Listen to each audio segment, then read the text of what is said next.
What's up, guys? Sub-Zeric here, back for another VOD review. Today, of course, doing a VOD review from the TFT Paris Open Finals. If you guys missed these finals, they were pretty crazy. Spoiler alert, though, I don't think people watch my videos care about spoilers because I am just going to show you a game from the finals. But Huanmie won out on the day, managed to go first overall in...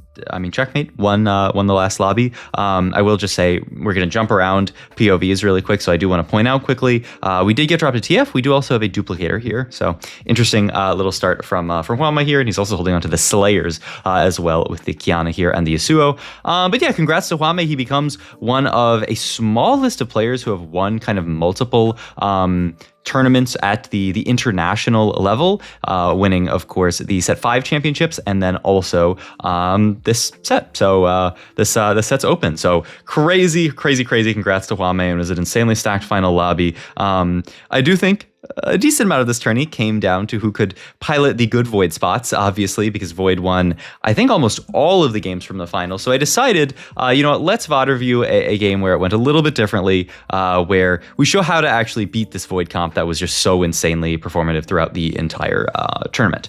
So let's look to the right here to see Huanmie's augments here.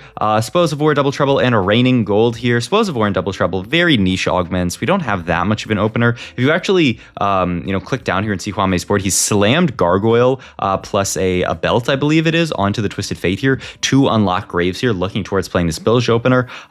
So that's the context for these augment picks here. So he rolls first augment here. He sees this new one. I think it's called like something in Flames, the one that gives you a Sunfire Cape, and then your units hitting burned units get 12% Omni. And Huanmie, I do think a lot of people here were in set 16. Fast 9 is what matters. Econ is what matters. I think a lot of people would be drawn to this Reigning Gold here, but Huanmie really quickly sees this augment and says, you know what, I'm gonna reroll my other options and I'm just gonna grab it instantly. Take this here. Oh yeah, it's Gargoyle plus Sword that he has there, unlocking the Graves. And then we're also looking at Xiao Liluo's spot here. The reason is because this is the Chinese regional broadcast. We don't have an individual POV for Huanmie, but we'll focus on Huanmie this game and look a little bit at Xiao Liluo. It's nice to see what everybody in the lobby is doing, just to get a sense of context. Triple Overdrive here starts off with a Teemo 2 for the Guinsus. Actually, that's pretty nice. I don't know what Ripple ended up. We'll see what Ripple places this game, because Ripple, honestly, absolute beast to make it to final lobby. So happy with our NA representation, but he had a kind of a rough run of games. But this is Huanmie's board here. He has the Alawi, and so the reason why we prioritize this augment so high, the Sunfire augment, is because we already had the Gargoyle slammed. This is going to allow us to have this double slammed tank with the Alawi here, with Bilgewater, and so much power in Bilgewater is your early game, is winning these early fights. And Gargoyle Sunfire on an Alawi is certainly going to allow us to do that, especially if we find Alawi 2. What's quite interesting here is we do have that dupe open here, so I do wonder if Huanmie would ever, especially now that we're on a 2 streak, be interested. We'll keep an eye on the right side there to see if Alawi ever becomes 2-star. He does also have Bilgewater dupe, but that seems pretty crazy to me to burn on making Alawi 2 here. But we'll see if he ever is interested in just burning that dupe to try to win streak here, or if he's just confident enough that an Alawi 2 with this Bilgewater behind him can streak us, because the Sunfire Gargoyle, like I said, even on this Alawi 1 here, is really performing. It's popping off. We do end up losing this fight. I do think actually this is a spot where the dupe would have allowed us to win the fight. So it looks like Huanmie is just saying, yes, I will lose this fight, but it's okay, because I can just get the econ back from, say, duping a Graves 2, something like that in our mid game here. We do pick up the glove here for the all important IE in this comp. IE probably the most important, easily the most important damage item to build in this comp, just because you have crit on a decent amount of Bilgewater items. Though I will say Lucky Doubloon, obviously the big nerf to that in this B patch, it became a lot less prioritized. You see less people picking up Lucky Doubloon. You do still take it, I would say, when it's in a spot where like buying Lucky Doubloon will allow you to win streak, because it is still good stats, right? It's 20 AS, 20 crit chance. And so, if you're in a spot where you're 2-item Graves, one of them's an IE, you'll probably still pick up Lucky Doubloon just to allow you to keep streaking. And 60 takedowns to get your money back is a lot. You are not getting that, even if you get that at 4-1 throughout the entire stage, even if you kill everybody's units, you're still like, best case scenario, that's like 7 and then 8, 8, 8, 8. So that's like 40 takedowns. best case scenario if you 5-streak there. So it's usually going to take you about a stage and a half late game to kind of like make up for the fact that you put that in. Oh, this is interesting from Huanmie as well, but it makes a lot of sense. We made the IE here. We lost the last 2 fights, so we're actually going to sack this round and then bench the Shen so that we can sell them for econ. I love this. And yeah, I mean, we're on a bit of a loss streak here. Bilgewater, is this more of a win streak type trade? But he says, you know what, like we just have to embrace the fact they're on a loss streak here. And you know, obviously we can't sell something like the Alawi pair here. The Alawi 2 is what is going to stabilize our mid game. What's going to make it so, you know, something like 3-2, we can actually have a pretty good board. Especially we have, you know, these dupes. We really want a Graves in shop. Graves is the unit that you're really looking for. So hopefully we buy this Gangplank here, get a Graves in the shop card under him in the Bilgewater shop, and then I mean I wouldn't feel bad at all about just ripping the duplicator there, and we'll see here. Oh, he opts to buy Bilge dupe there. Interesting enough. Okay, because I mean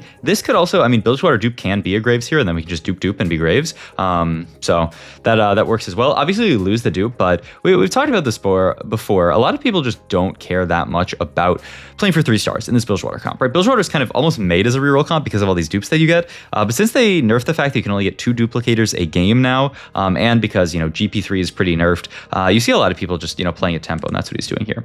I don't care so much. Yeah, show me Huanmie's augments here. Care package, the new one that gives you Protector's Vow and gives the Protector's Vow unit 15% more mana gen, and then Pandora's. I mean, I think care package is a solid enough augment here, and looks like, yeah, that is the pickup here, and it gives us a glove here. He's gonna level, and wow, he's rolling here actually to spike the board, because we know we have so much to go for here. We have, you know, Graves pair that we can pick up. We have Alawi. Well, we have Graves from the dupe that we can pick up. We have Alawi that we can pick up. We also have Nautilus that we could find and then fit 5 Bilgewater in. So a bit of a roll from Huanmie at 3-2 there to try to stabilize his board, and he stabilizes quite well. Picks up the Draven pair and then uses his duplicator to make Draven 2 and then moves the IE down there. Okay, so nice little kind of flexible 3-2 roll down for the mid game. Kind of rough that we fight actually. No, I think we just barely beat Safo here, who had a pretty strong board. Yeah, great roll down from Huanmie to allow him to win this fight, because had he not done that, we would be much weaker, and would have lost that fight, and our, you know, would be on the path towards spot 4ing. Honestly, that roll down, I think, put him on a path where he can actually, you know, foresee a world where he tops 4. Also buys a TF there. Wow. So he's really just not. Yeah, I'm shocked by that purchase there. I'm not like losing my mind, right? He did just purchase a TF out of that Bilgewater shop just to refresh the slot, and then sells it here. I mean, the upside is on 3 builds, you can find Nautilus, obviously. That's the big hit here, which will allow us to fit 5 Bilgewater in, which can allow us to toggle 5 Bilgewater in or play it for more stacks. So there's a lot of value to getting an extra shop there. So he just takes the cheapest option and goes with it. The other really cool thing I think about this spot is because we duplicated Draven, now we have the mana, or the gold generation from having a 2-star Draven 2, when he gets 11 takedowns, which are doubled on actual kills, farms you 3 gold, which means that now every single takedown, you know, we are getting closer to that 3 gold, and every, you know, if you are winning fights and Draven is getting all of the kills, you actually can end up in a spot where you farm, you know, 3 gold a round, which is like a very, very good augment. You know, you think about something like the Tiniest Titan, which gives you 2 gold, though I guess it gives you the 15 at the start. So, you know, apples to oranges, but still interesting. Great Kaisa spot for Toddy here, has the 3 items onto Nautilus, or not onto Nautilus, onto Rift Herald here already built. Does need to get to some Kaisa items. We have pieces of it, right? We have the rod open for Gwinsu. We have the sword open for something like a GS, or even like a Gunblade, something like that. And the glove could be JG, but we need a lot of similar components there, right? You know, if we wanted to make Gunblade JG, we would need Rod.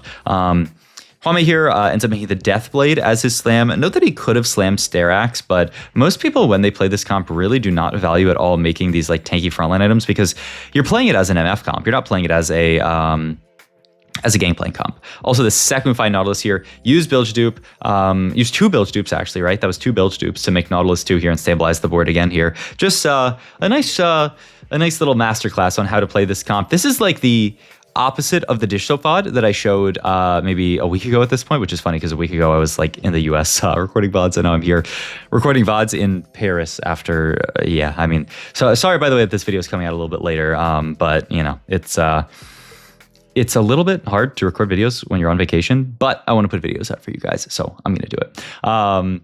Let's look at our items here. I mean, I would be surprised if it wasn't a TG guard breaker, I guess. With our setup, I think that looks really good. Sadly, we've pivoted over to this POV here, though. Oh, wow. That's an Annie here for Ripple. Not bad, though. He does have a Sunfire Cape, which I think he can break it down. He has Salvage Bin as well. Wait, Ripple's spot is insane. The only problem is we only have the one tier, so we're just going to have to make Shojin. But we can make Shojin Nashers and feel good about it. Yep, make the Protector's Vow here, the Gargoyle, the TG. Beautiful items from him. Wow. Ripple's spot actually looks really good here. I assume he ends up top 4 in this game, but I don't actually recall what happens this game, so it's a mystery to me. But you can see Huanmie now. Remember, our spot was looking quite doomed to 3-2. Our board was just not looking that strong. We rolled it down, improved our board really, really hard, and now look at us. We're win streaking here with a ton of extra gold from the Draven here, taking... I don't actually love big grab bag that much in a spot like this where we already have all these items, but we'll see what Huanmie wants to take here. You could just take explosive growth and use this to push fast 8, fast 9. Rolls middle here, doesn't want this fat, and it does opt to take explosive growth here to go fast 8, fast 9. Can we look at his POV for another quick second here just to see how his board's changed?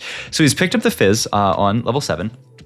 From the unlock condition here, made a TG for him. So opted to make the TG, actually to make 2 TGs actually with his gold. It looks like maybe he reforged, but he made double TG Evan's Shroud here, and then just leaving these items, only 2 damage items onto the Draven right now. So interesting slams. But I mean, TGs, pretty valuable in this comp. Obviously, you can throw them onto Nautilus later. You can throw them onto a lot of strong +1s later if you can get over to things like Volibear, to things like Shyvana. So nothing wrong with that. Lilo here, a 7 Ionia game. I don't actually remember the casters checking Ionia. Oh, it says in the bottom right there. But okay, honestly, here, I will Google Translate on my phone while I do this VOD review. Well, I'm also, by the way, I'm also using my phone to record audio because it sucks. Okay, it says of prosperity. I believe that is the gold one. That is what the gold one is. So hopefully the random translate worked for us there. You see also Huanmie's Bilgewater shop there. He had Misfortune and the lucky doubloon there. I do think this is actually a spot where doubloon's not crazy. The problem is you're kind of forced to buy MF because you want to fit 7 Bilgeon, right? You want to have the ability to find better stuff. Also, we'll see if Huanmie opts to play 7 Bilge just to farm. There's also a board that we actually saw a lot all tournament long is somebody like Haruru playing towards actually 4 Void, not playing 6 Void, and then just using the extra slots to get stuff like Volibear in and just play good stuff. So a lot of like 4 Void, 4 Bruiser, 3 Long Shot this tournament. So makes a lot of sense. May if you guys really want to, I can do a Void VOD review. I do think people kind of get bored by that kind of stuff because it's just so straightforward. Huanmie also really cool pickup off Carousel here. Opts to take the Spatula with the idea of eventually getting to Bilgewater +1. Does find MF here, so he does get rewarded here for not doing anything crazy like buying MF out the shop. Now he actually has a lot of Silver Serpents here, and he is allowed to actually pick up the... What did he actually buy from that Bilgewater shop there? That was the MF, right? That was the MF slot, I believe. So he has... This allows him to have MF pair here. So buys the MF. At this point, right, we've decided it's too late for Lucky Doubloon. It's an okay spike in power for the items, but I mean, you compare any other item to 20% crit, 20% AS, and no item, I mean, comes even close in how bad that is, honestly. It's a very, very bad standalone item, but as just an item, it doesn't feel bad. Oh, wait, I actually played an interesting game this game, by the way. He played this like Draven reroll, but he also rerolled for Loris 3, which is kind of cool. All right, back to Ripple's POV here, who is actually on a 4 loss streak with this board. Kind of surprising, but I think he just doesn't have the front line. Even with the 4 defender, I'm a bit surprised. Also actually looks pretty sad because he took malicious monetization and then lost all of his fights. So that is not ideal. I mean, this Annie board is either going to kill every unit on the board or kill like no units on the board.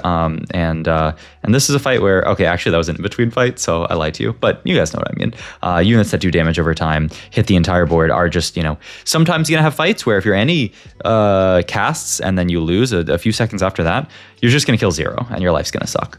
But yeah, Huanmie's spot, his life does not really suck at all, actually. He has a lot of HP because he stabilized stage 3. He's actually won most of the stage just on MF1, and now he's looking towards actually building into more Bilgewater items. Did pick up that Captain's Brew. This is one that, this is the other one at the lower cost, the like 5 Bilgewater item, but Captain's Brew, just a great item to apply debuffs to the enemy team. So not bad at all here. I do want to look at a Huanmie spot here. Opted to reforge bow here, just saying I don't need more bows. I have Sunfire made already. I'm obviously not making a red buff here. I want to get towards more MF items. I do actually want to see what he itemizes here, because I do think, because we have the double TGs, I'd look at making more tank items here. You do already have Sunfire and Evan Stroud made, so I don't think you have to feel bad about that by any means. But yeah, you can do that and then look towards the Bilgewater emblem. Ripple rolling down on 9 here, really trying to find the Annie 2 would be a huge power spike here. Oh, this is the game actually. I think I was watching this game in the finals. Ripple doesn't unlock set this game, which I think is actually like a pretty big blunder from him. So he can't field set, and his board's actually like a lot weaker because of that.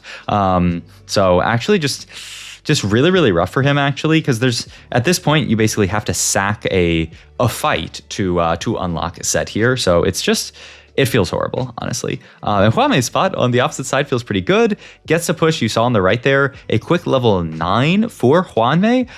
So now he's just feeling really, really good, getting closer and closer to the Thomas Kench.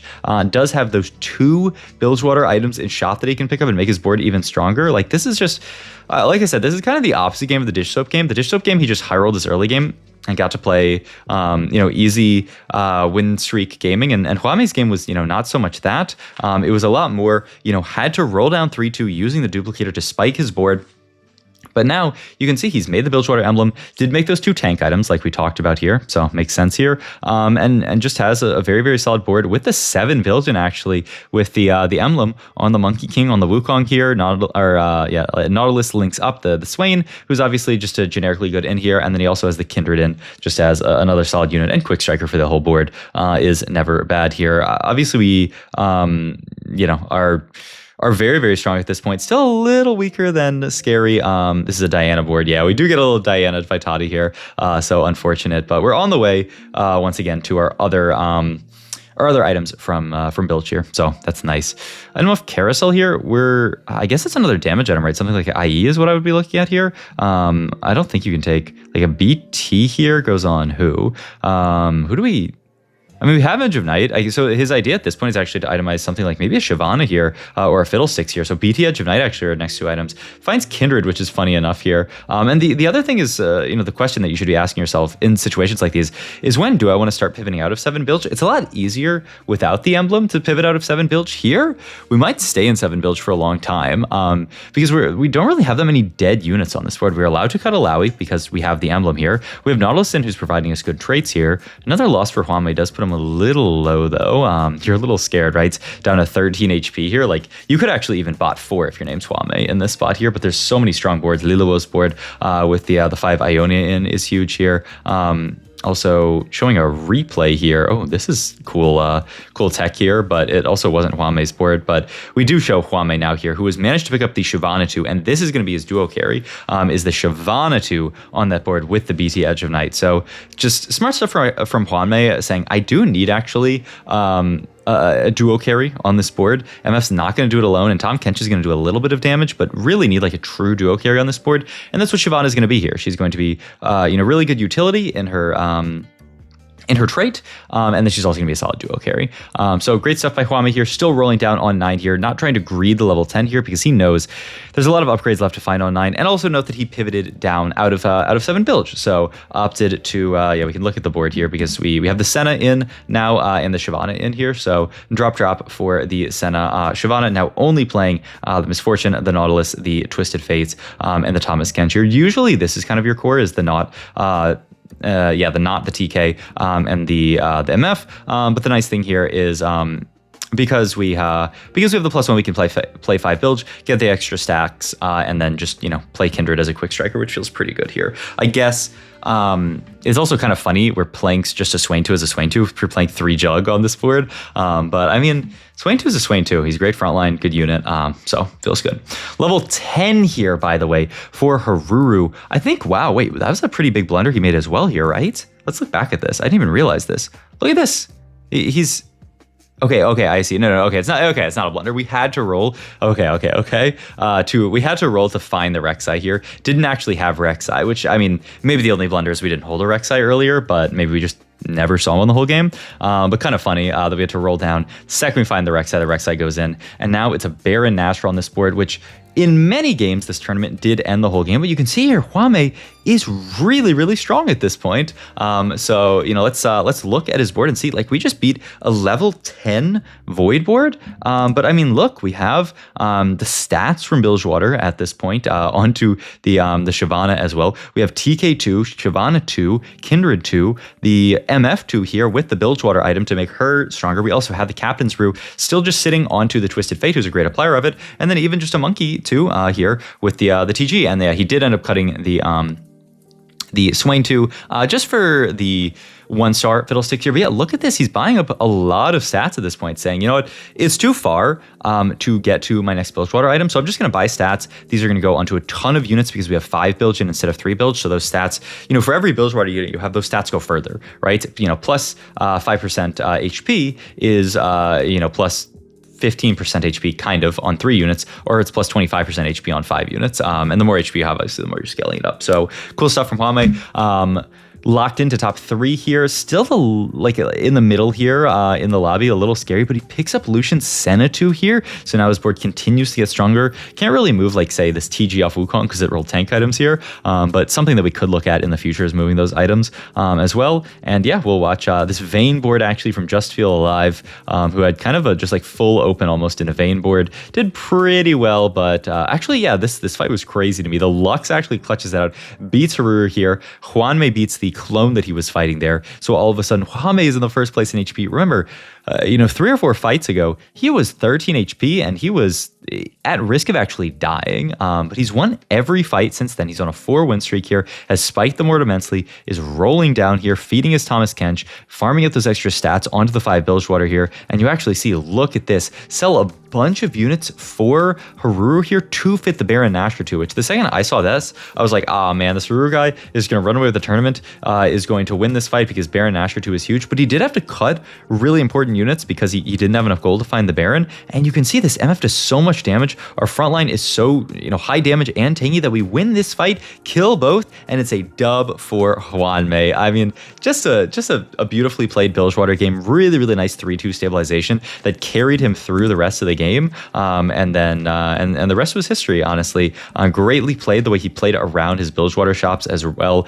Buying things like the duplicators and the upgrades in the early game, greeting for items, just a few, right? We end this game with just a couple of Bilgewater items, but it's enough to get us there. And that's what matters. It's actually interesting, by the way, I didn't point it out, but he picked up Lucian Senna too. And so what he did is he moved the Captain's Brew over to the MF and then moved the IE over to Lucian Senna and then got a Nashor's Tooth and finishes out his items that way. So hope you guys enjoyed this video. If you did, please like, comment, and subscribe. Check out my Twitch Metafy on the links down below. And I'll see you guys in the next video. Thanks for watching as always.